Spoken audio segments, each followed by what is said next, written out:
QCI India থেকে কি করতে এসেছে? ইন্সপেকশন করতে এসেছে। তো কাদের কাদের নাম পড়লো? আমার আবুলের, তারপরে যে নামগুলো এখানে লেখা আছে, কিন্তু আমাদের নাম ছিল না। আমাদের নাম স্যার হচ্ছে জোর করে দিয়ে দিয়েছে ইন্টারাকশন করাবে বলে ওদের সঙ্গে, তাই আমাদের টেনশনে অবস্থা কাহিল হয়ে যাচ্ছে। তোমার কেমন লাগছে? মিয়াও গপ্পা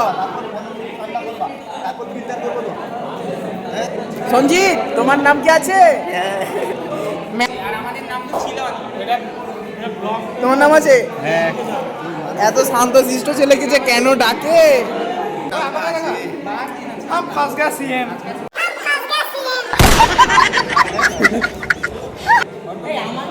এই মালটা বেঁচে গেছে, সিয়ারটা বেঁচে গেল কেন? ক্যামেরাটা বিধান বিদেশের নাম ছিল, বেঁচে গেছে। তুমি বেঁচে গেছো, তোমার কেমন লাগছে? Feeling good. তুমি এত লাফাচ্ছ কেন? তোমার নাম আসেনি বলে? না, আমি লাফাইনি। আমি ওই তো তার সাথে দুষ্টুমি কথা করছো। বলতেছি। কথা বল। হ্যাঁ। যদি তোমার নাম আসতো তোমার প্যান্ট ভিজে যেত? বলছি তোমার নাম যদি আসতো তোমার না, না, প্যান্ট ভয় ভিজে যেত? ভয় লাগতো। ভিজতো না? না। তুমি ভিজিয়ে দিতে? হ্যাঁ, বিয়ে দিবি। কেন, তুমি তাদেরকে জল ছুটতে? হ্যাঁ।